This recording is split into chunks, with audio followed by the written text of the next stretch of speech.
반갑습니다. 오늘은 특별히 우리 청년부가 MT를 하는 날입니다. 오늘과 내일 이렇게 이틀 하는데 우리 금요기도에 같이 참여를 하게 돼서 기쁘고 또 감사하고 기대가 됩니다. 이렇게 생각하시면 좋을 것 같아요. 지금 비록 여러분들이 우리 교회 안에서 이렇게 MT를 하지만 어디 밖에 가서 하고 있다라고 생각을 하고 아주 훌륭하신 강사님을 모시고 지금 말씀을 듣고 있다 이렇게 생각하시면 큰 은혜가 될 겁니다. 오늘 말씀은 계속해서 8복 가운데 7번째 복인데요. 화평하게 하는 자는 복이 있나니 그들이 하나님의 아들이라 일컬음을 받을 것이며, 화평하게 하는 자의 복에 대해서 함께 생각을 해보려고 합니다. 마태복음 5장 9절인데요. 여기에서 예수님이 말씀하신 이 화평이라고 하는 단어는 거기에 쓰여 있는 그 헬라어로는 에이레네라고 하는 단어이고, 이것을 이제 구약으로 가지고 가면 여러분이 에이레네라고 하는 단어는 잘 몰라도 구약의 그 평화를 말하는 단어는 잘 아실 거예요. 평소에 늘 하는 말이고, 우리가 이렇게 성도 간에 가끔씩 나누는 인사이기도 한데 뭐죠? 우리 청년부? 샬롬 맞습니다. 우리 김지원 자매였습니다. 샬롬, 평화, 화평. 이 샬롬이라고 하는 단어는 성경에 약 400회 이상 어마어마하게 많이 등장을 하고 있는데, 번역되고 있는 것은 다양하게 번역되고 있습니다. 뭐 화평, 평화뿐만이 아니라 평안, 번영, 안녕, 안부, 안위, 안전, 건강, 축복, 뭐 이런 많은 단어들로 이제 번역이 되고 있는데 다 유사한 의미죠. 이렇게 400회 이상이나 등장하고 있는 이 평화 또는 화평이라고 하는 단어를 예수님께서 사용하실 때, 화평하게 하는 자가 복이 있다라고 말씀하실 때 그 화평이 과연 어떤 의미일까 오늘 생각을 해보려고 하는 것입니다. 왜냐하면 예수를 믿는 자든 믿지 않는 자든 평화롭게 되어지는 것에 대하여 누가 반대하는 사람 없죠. 다 평화롭기를 원하잖아요. 그러한 그 보편적 진리를 담고 있는 단어가 이 평화, 화평인데, 그 단어를 예수님께서 굳이 다시 사용하시면서 모여있는 산 위에 있는 청중들에게 화평하게 하는 자들은 복이 있다라고 말씀을 하실 때는 예수님의 의도 속에는 신자 불신자를 불문하고 알고 있는 보편적 가치로서의 평화 또는 화평을 말씀하시지는 않았겠다 하는 짐작을 먼저 할 수 있어야 됩니다. 왜냐하면 예수님께서 지금 산 위에서 하시는 이 산상수훈 말씀은 하나님 나라 백성들이 어떻게 살아야 하느냐라고 하는 것에 대한 수칙을 말씀하고 있다라고 제가 말씀드렸잖아요. 그렇다고 하면은 지금 예수님이 이렇게 말씀을 하실 때는 적어도 지금 이 땅에서는 예수님이 말씀하시고자 하는 그 의도가 담긴 평화의 의미를 찾아내지 못하고 있다. 그것을 발견하고 있지 못하고 있다. 실현하지 못하고 있다라고 하는 것이겠죠. 그러니까 그러한 이 땅에서 가지고 있는 우리가 알고 있는 보편적 가치로서의 평화가 아닌, 오늘 내가 너희들에게 하나님 나라 백성으로서 반드시 인식해야 하고 누려야 할 또는 감당해야 할 이 화평에 대하여 말하겠다라고 하시는 것 아니겠습니까? 그런 면에서 이 화평을 우리가 좀 깊이 생각해 보자는 거예요.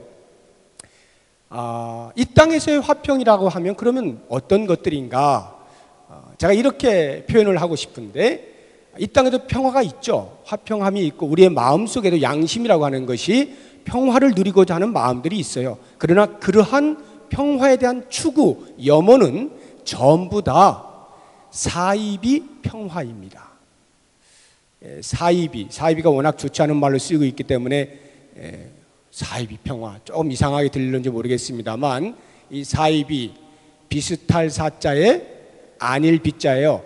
비슷한데 아니라는 거지. 그러니까 정말 우리가 누려야 할 평화, 비슷한 것이 이 땅에 있는데 사실은 아닌 그러한 유사한 평화를 우리는 마치 진정한 인간이 누려야 할 평화인 것으로 착각을 하면서 그것을 찾아내고 있다라고 하는 것입니다. 과연 그러한 것들이 어떤 것이 있는가? 사이비 평화가 어떤 것들이 있는가? 제가 몇 가지를 이렇게 말씀을 드려볼게요.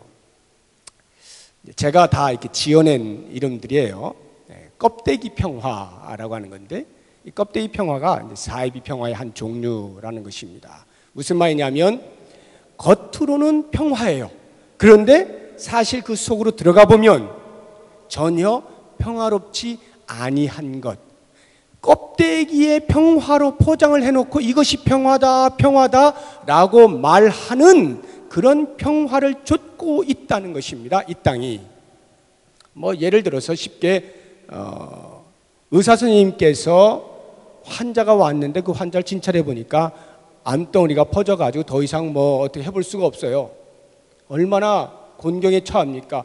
당신 암이요. 이렇게 쉽게 말하면 좋겠지만 그런 말을 들었을 때 그 환자가 얼마나 실망을 할 것이고 그것이 생각이 들잖아요. 그래서 그렇게 말을 하지 못하고 아이고 뭐 진찰해 보니까 별거 아니네요 하고 집으로 돌려보냈을 때 그 환자가 얼마나 기뻤겠어요. 좀 아픈데 이상하게 의사 선생님이 진찰해 보더니 아무것도 아니라고 하니까 룰루랄라 하고 집으로 가는데 그래서 야 평화를 누리는 거죠. 아무것도 아니래. 그런데 하루가 지나고 이틀이 지났는데 자꾸 그 암으로 인하여서 발생하는 몸의 아픔이 자꾸 더해진단 말입니다. 그러면 결국 시들시들 거의 죽을 때가 되었을 때에 그의 삶을 돌아보면 그가 참된 평화를 누리고 있었던 것이냐? 아니잖아요. 속에서는 골마 터지고 있는데 암덩어리가 점점 퍼지고 있는데 그냥 겉으로 아니다 괜찮다 별거 아니에요 이렇게 덮어놓고 있었단 말이죠. 덮어놓고 있는 거 좋은 게 좋은 거야 라고 하는 이렇게 덮어놓는 평화, 이것을 가리켜서 제가 껍데기 평화라 이렇게 말을 하는데 성경에도 보면 그러한 유사한 모습이 나옵니다. 한번 찾아볼까요? 에스겔서 13장 한번 찾아보십시오. 자, 우리 청년들도 성경이 얼마나 손에 잘 읽는지 모르겠는데 성경이 없으신 분들은 좀 이렇게 둘씩 살펴서 보시면 좋을 것 같고, 에스겔서 13장 같이 한번 찾아보십시다.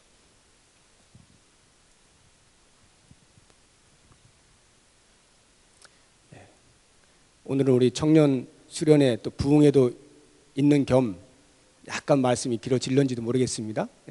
자, 에스겔서 13장 찾아보죠. 거기를 보시면은 한 8절 정도부터 보시죠. 8절 정도부터. 자, 제가 한번 읽어볼게요. 그러므로 주 여호와께서 이같이 말씀하셨느니라. 너희가 허탄한 것을 말하며 거짓된 것을 보았은즉 내가 너희를 치리라. 주 여호와의 말씀이니라. 그 선지자들이 허탄한 묵시를 보며, 여기서 나오는 그 선지자들은 거짓 선지자들을 말합니다. 에스겔 시대에 거짓 선지자들이 있었는데 이스라엘 백성들에게 엉뚱한 소리를 하는 거예요. 그 선지자들이 허탄한 묵시를 보며 거짓 것을 점쳤으니 내 손이 그들을 쳐서 내 백성의 공회에 들어오지 못하게 하며 이스라엘 족속의 호적에도 기록되지 못하게 하며 이스라엘 땅에도 들어가지 못하게 하리니 너희가 나를 여호와인 줄 알리라. 10절 다 같이 시작. 이렇게 칠 것은 그들이 내 백성을 유혹하여 평강이 없으나 평강이 있다 함이라. 어떤 사람이 담을 쌓을 때에 그들이 회치를 하는도다. 보세요. 거짓 선지자들이 이스라엘 백성들에게 실제 이스라엘 백성들 안에 죄악이 가득하여서 하나님을 떠난 삶으로 인하여서 평강이 없는 상태인데 그 거짓 선지자들이 평강이 있다 이렇게 말을 하는 거예요. 그래서 이스라엘 백성들은 정말 자기들이 아무 문제가 없는 줄로 알고 있는 것이죠. 바로 그것을 어떻게 표현하고 있느냐 하면 어떤 사람이 담을 쌓을 때에 그들이 회치를 하는도다. 담을 쌓았어요. 이렇게 갈라진 틈들이 있고 해가 쌓았는데 거기를 회치를 해가지고 그 담이 다 이렇게 갈라지고 곧 무너질 것인지도 모르고 사람들로 하여금 야 아름답네 이렇게 보게 만들었다는 거죠. 껍데기만 평화를 만들어 놓고 속은 사실상 평화롭지 못한 가장 골마 터져 있는 그러한 상태. 우리는 이 땅에서 평화를 추구할 때 우리도 모르는 사이에 이렇게 본질의 문제는 이미 평화로부터 멀리 떨어져 있는데 현상만 잠깐 땜질을 해서 평화롭다라고 여기면서 그 평화를 추구하는 사람들이 많이 있다는 것입니다. 이것이 사이비 평화라는 거예요.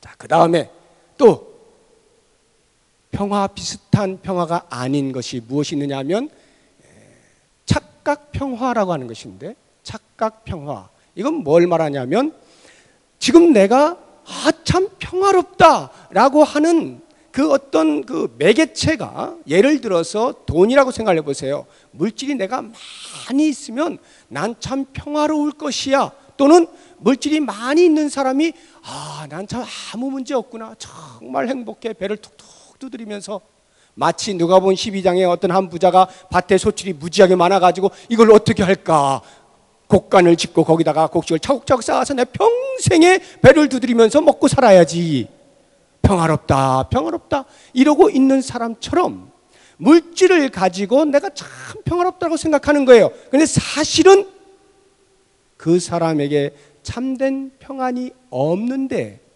착각을 하고 있는 거죠. 물질이 있으므로 내가 평화로운 사람이라고 착각을 하는 것입니다. 여러분, 실제로 어떻습니까? 지금 죄송합니다, 물질이 많이 어려우신 분들, 나에게 조금만 있어도 내가 좀 숨통이 튈 것 같은 이런 분들이 분명히 여기 계실 텐데, 제가 그런 구체적인 분들에게 해당하는 그런 말씀을 드리는 게 아니라 물질이라고 하는 거 한번 이렇게 보편적으로 생각을 해보세요. 우리가 물질이 많이 있으면 참 행복할 것 같잖아요. 진짜 평화로울 것 같고 아무런 문제 없을 것 같잖아요. 그런데 실제로 돈을 가지고 있는 사람들의 삶을 들여다보면 어떻습니까? 겉으로는 배를 두드리고 있는 것 같은데, 난 평화로워라고 하는 것 같은데 사실은 두 발을 쭉 뻗고 못 자잖아요. 어떤 놈이 내 돈을 훔쳐갈지. 오늘 내가 증권으로 엄청나게 땄는데 내일 그 증시가 확 무너지면 어떻게 될까? 밤잠을 못 자고 머리털이 다 빠지잖아요. 실제로 그렇지 않습니까? 또 돈을 무지무지하게 유산으로 남긴 그 자녀들 어떻습니까? 치고받고 난리가 아니죠. 형제가 어딨어? 부모 형제가 어딨어요? 그냥 피를 보는 거 아닙니까? 제가 이렇게 꼽으면 얼마든지 꼽을 수 있는 우리나라에 내놓으라는 그룹들이 다 그 모양 아니에요? 돈이 우리에게 평화를 줄 것 같아도 사실은 그렇지 않은 거예요. 착각을 하고 있는 것이죠. 권력도 별반 다를 바가 없습니다. 내가 권력을 쥐면 이제 나는 천하를 호령할 것이다, 이런 생각을 하잖아요. 참 나는 이제 번성할 것이다, 형통할 것이다 라고 생각을 하지만 실제로 그 권력을 쥐고 있는 그 자리에 있는 사람을 한번 여러분 상상해 보십시오. 잠 못 자요. 언제 어느 때 그 권력이 추풍낙엽처럼 떨어지게 될지 모르거든요. 그러니까 위로는 열심히 아부를 해야 되고 아첨을 해야 됩니다. 계속 갖다 바쳐야 돼요. 눈치를 봐야 됩니다. 아래로는요, 내가 가진 권력 한번 휘둘러 봐야죠. 그러니까 약자들을 계속 휘두르죠. 압제하죠. 인간 말종의 상태죠. 이러한 삶을 사는 것이 권력이다.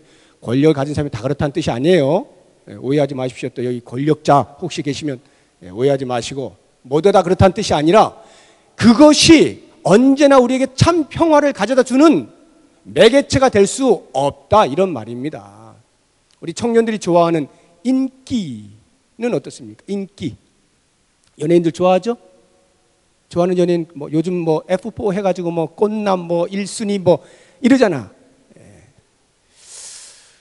얼마나 인기가 지금 치솟잖아요. 그 F4에 나오는 그 김현중인가 그 친구는 지금 40억 대박이 났다 그래요.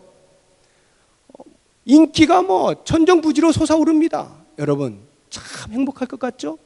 너무너무 멋있어 보이죠? 그래서 우리가 막 쫓아다니잖아요. 그 사인 한번 받아보려고. 그러나 그 사인해주는 그 인기 절정의 사람의 이 속은요, 새까맣게 타 있습니다. 왜요? 인기 떨어지면 어떻게 해? 떨어지면 어떻게 해? 아무도 나를 쳐다보지 않을 때의 그 암담함, 인기가 있을 때 깜짝깜짝 놀라는 거예요. 잠 못 자요, 여러분. 스토커들이 뭐 가만히 있나요? 그냥 맨날 사생활이 어딨어 그런 사람들이. 그러니까 거기에 참된 평화가 있을 것이다. 야, 정말 거기 멋진 인생이 있을 거야.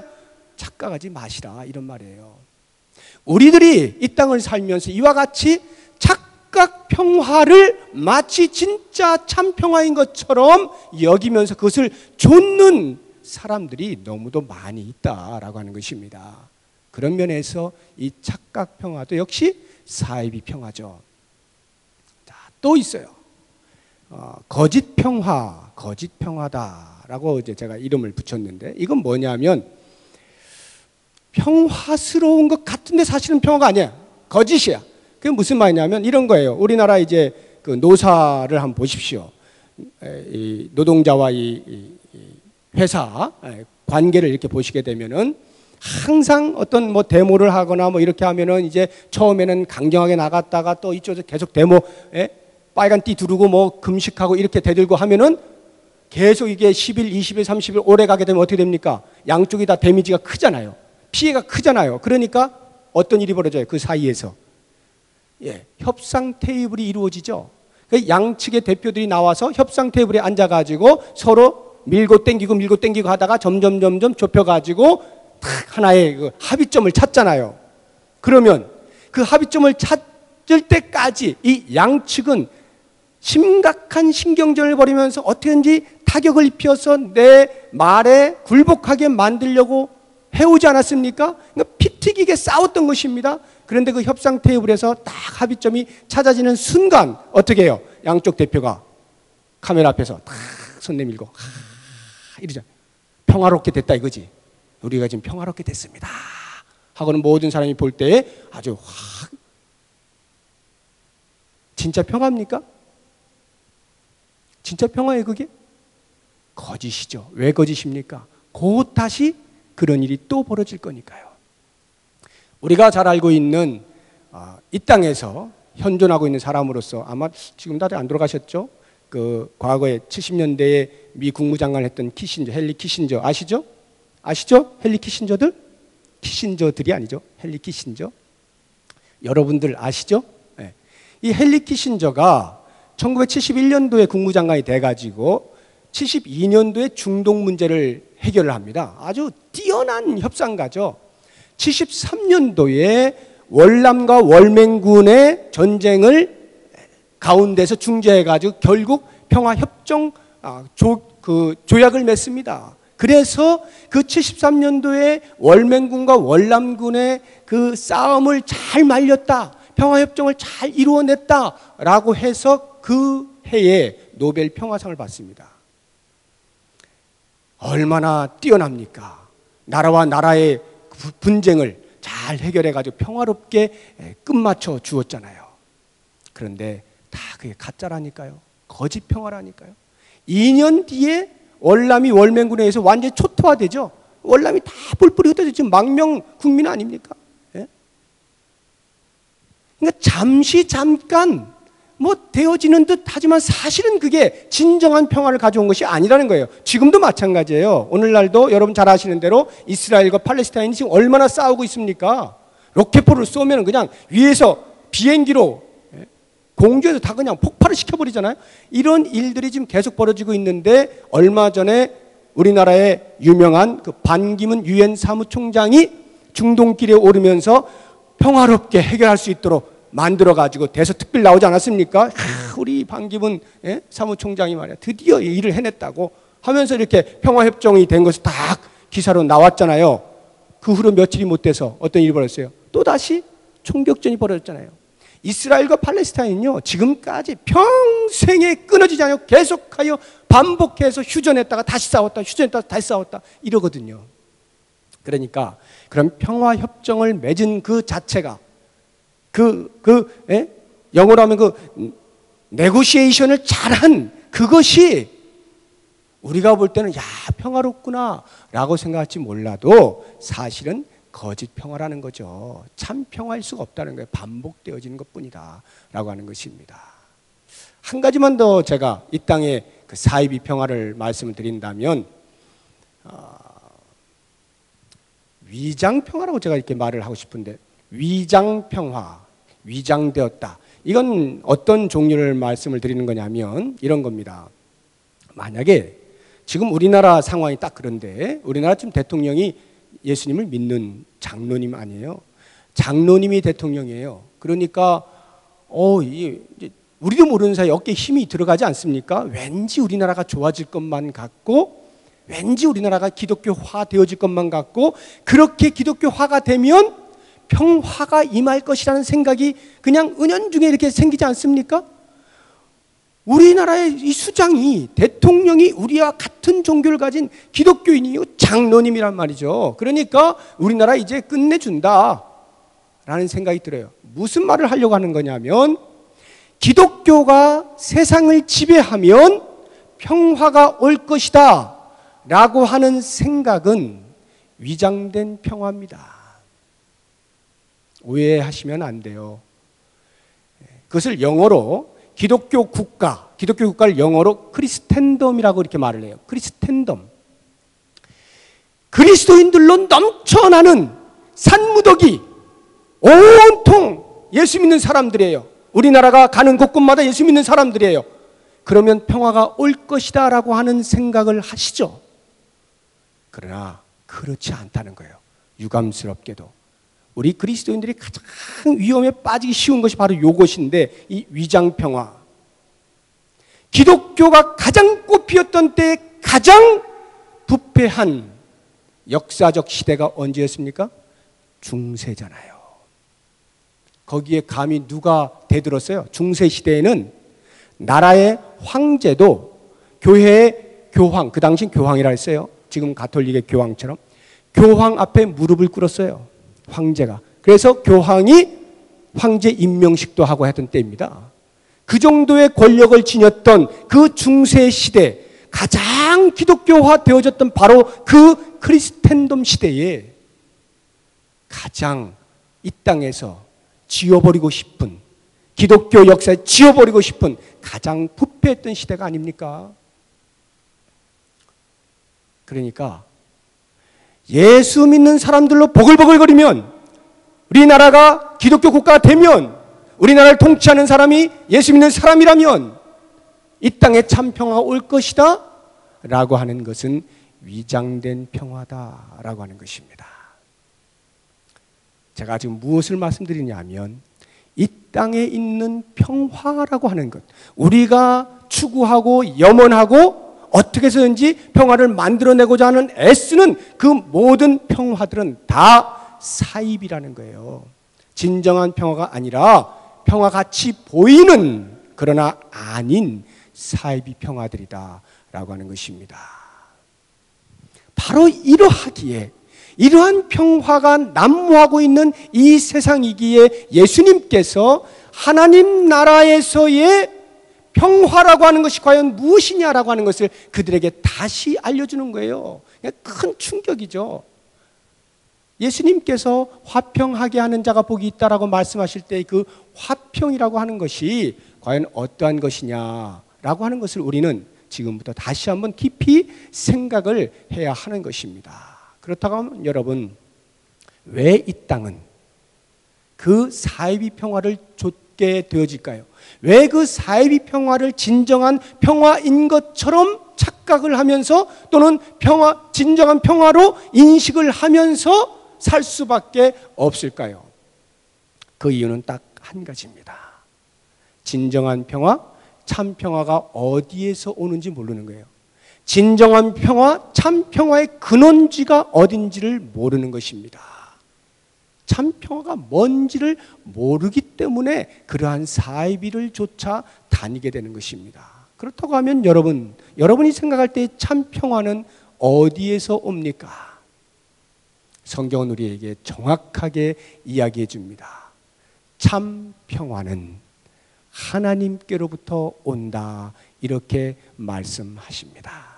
그래서 로마서 15장 33절 또는 갈라디아서 5장 23절, 히브리서 13장 10절 이런 데를 보시면은 전부 하나님을 어떻게 표현하고 있느냐면 평강의 왕이라 이렇게 말하고 있어요. 우리 하나님이 평강의 왕이시다. 평강의 왕으로서의 하나님, 즉 참 평화는 하나님으로부터 온다는 거예요.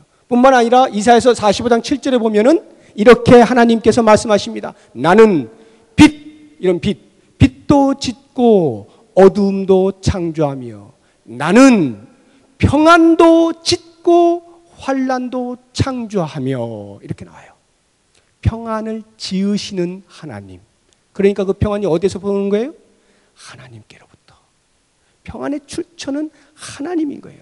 그런데 실제로 하나님께서는 우리 인간의 마음속에 그 평안을 심어주셨어요. 최초로 심어주셨거든요. 그래서 그 평화의 상태로 하나님과 아름다운 교제를 나누고 있었던 사람들입니다. 그런데 그 참 평화가 깨어지는 때가 있었는데, 그때가 바로 인간에게 죄가 들어오게 되면서 하나님의 거룩 앞에 가까이 나아가지 못하는 담벼락이 생기게 되면서 인간은 참 평화를 잃어버리게 된 거예요. 더러워진 양심이, 더러워진 마음이 더 이상 스스로 심어주신 그 참 평화를 찾을 수 없게 만든 것이죠. 바로 이러한 이유 때문에 평화에 대한 갈구함은 있는데 참 평화를 찾지를 못하는 거예요. 그래서 사이비를 향하여 달려나아가 그것이 평화인 양 착각을 하면서 얻고자 하는 것입니다. 자, 그렇다고 하면 이제 여러분, 예수님께서 화평하게 하는 자는 복이 있나니 라고 말씀하실 때에 그 화평은 무엇이에요? 하나님과 멀어져 있던, 하나님의 거룩으로부터 멀리 떨어져 있던 인간이 그 거룩으로 다시 나아가 중간에 막힌 담이 헐어지고 하나님과의 관계가 회복되어지는 것, 이것이 참 평화 아니겠어요? 이것이야말로 진정한 화평 아니겠습니까? 이것을 말씀하고 있는 것입니다. 그러면 여러분, 어떻게 우리가 하나님과 평화를 누릴 수가 있어요? 어떻게 거룩하신 하나님 앞에 죄 많은 인간이 나아갈 수 있습니까? 죄된 모습으로 나아갈 수 있나요? 천만의 말씀이요. 내 모습 이대로 왔사오니 주님 받아주시옵소서. 주님 못 받아요. 주님은요, 죄된 인간을 절대 못 받습니다. 왜? 거룩하시기 때문에. 그 거룩의 손상을 입을 수가 없는 분이에요. 그래서 죄된 인간이요, 주님 제가 죄 지은 그 모습 그대로 왔어요, 받아주세요. 못 받으신다니까? 우리 하나님 절대 못 받으셔요. 그러면 어떻게 그 하나님과, 그 거룩하신 하나님과 이 죄 많은 인간이 화목하게 될 수 있느냐? 유일한 한 방법, 예수 그리스도, 우리의 죄를 대신하여 속량하신 화목제물 되신 예수 그리스도, 그분을 통하여서만 우리는 하나님께 나아가 거룩에 참여할 수가 있게 되는 것입니다.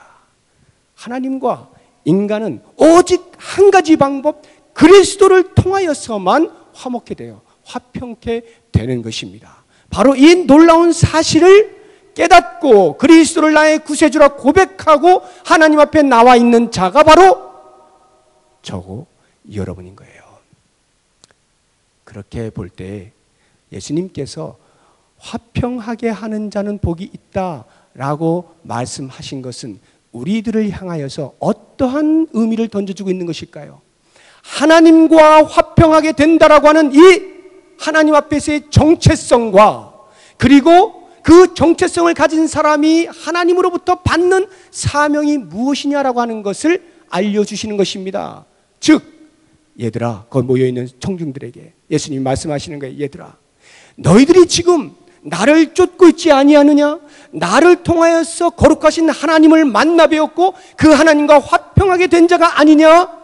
이것이 얼마나 놀라운 복이냐라고 말씀하심과 동시에 화평하게 하는 자는 복이 있나니, 즉 너희들이 그와 같은 복을 받은 자들로서 아직도 나를 알지 못하고 내가 하나님의 아들인 것을 알지 못하고 하나님께로 나아갈 유일의 구원의 길인 것을 알지 못하는 수많은 사람들을 향하여 너희는 나아가 나를 소개하여 그들로 하여금 하나님께로 나아갈 수 있도록, 그들로 하여금 하나님과 화평케 할 수 있도록 해야 한다. 그것이 참 복이다.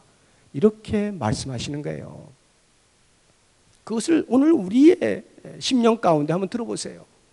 예수님께서 우리들을 향하여서 화평하게 하는 자가 복이 있다라고 말씀하시는 것을 내가 들을 때 그 말의 의미는 아하, 내가 하나님과 화평케 된 자로서의 놀라운 복이구나 라고 하는 것과, 인생에서 참된 평안을 누리는 사람보다 더 복된 사람이 어디 있겠어요? 그 복과 더불어서 이것이 복인 줄 알아서 그리스도를 필요로 하는 사람들을 향하여 하나님께로 나아갈 유일한 길로서의 그리스도를 소개하는 이 사명, 이것이야말로 가장 큰 복이로구나 생각할 수 있어야 하는 것입니다.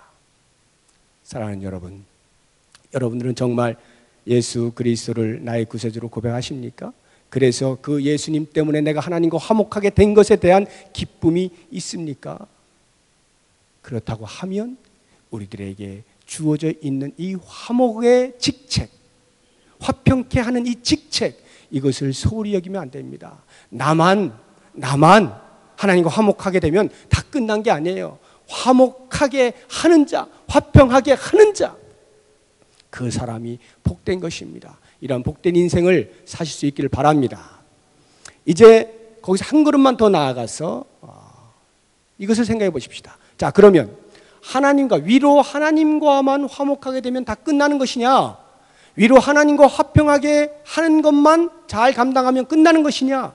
그렇지 않습니다. 예수님께서 말씀하시고 있는 이 화평하게 하는 자라고 하는 것은 오직 사람들과 하나님과의 관계에서만의 화평을 의미하는 것은 아닙니다. 생각해 보십시오. 지금 모여있는 그 사람들이 전부 예수님을 따르는 자들이잖아요. 그러면 그 예수님을 따르는 자들의 그 공동체 안에서도 여전히 화평을 이루어야 하는 일들이 있겠죠.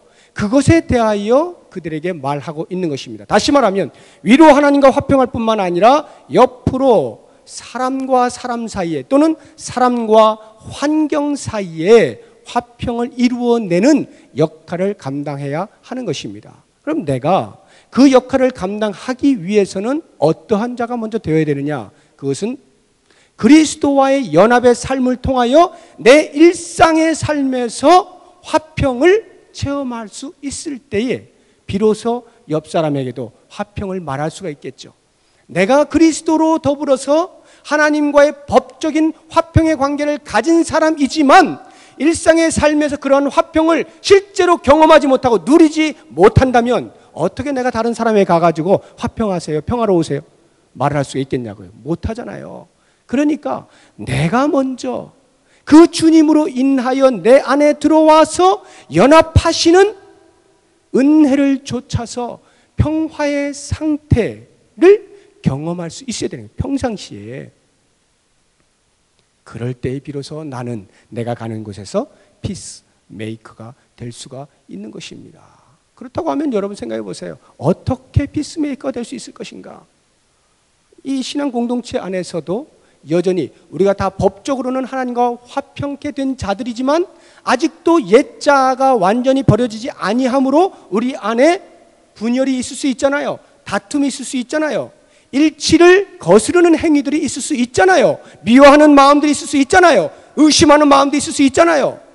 그럴 때에 과연 내가 어떻게 그 자리에서 화평하게 하는 자로 살아갈 수 있을까에 대한 고민을 할 수 있어야 한다는 것입니다. 과연 여러분들은 나 자신을 보시면서 나는 어떠한 자로 사는 것이 좋겠는가 생각해 보세요. 내가 가는 곳마다 분열이 있는 것이 좋겠어요? 내가 입만 열면 불병이 툭툭툭 터지고 사람들이 인상 푹푹 쓰고 하는 그러한 사람이 되는 게 좋겠습니까? 아무도 원치 아니할 것입니다. 누구나 내가 있는 곳에 웃음이 있고 내가 있는 곳에 평화가 있고 내가 있는 곳에 분열이 사라지고 내가 있는 곳에 일치가 생겨나는 그러한 사람으로 살고 싶지 않겠습니까?